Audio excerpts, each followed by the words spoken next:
Otterzaakkundige Harry Bosma controleert zijn wildcamera's wel op een heel bijzonder plak. Net boeten, maar je binnen in een skiphoes op industrieterrein het Ges in Snits. Wij hier in Oudone Simmer hier al een aantal keer vonden we skubben en ik wil poep op zwemplateaus. Nou ja, en eerst is het wat speculeren van wat zou het voor best wijzen kunnen. En we hier in de Otter al wel eens in een moelenaar, maar ja, de durst hartstikke net te lowen.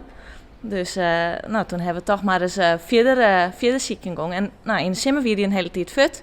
En nou sinds november ongeveer is hij er bijna dagelijks is hij er wel.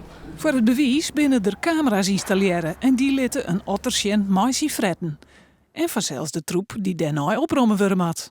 Ik koest heel duidelijk zijn dat het op het ene filmpje dat het een mansje was, maar ik twijfel eigenlijk nog aan het andere filmpje. Dat ken ik hem best wel dat het meerdere binnen.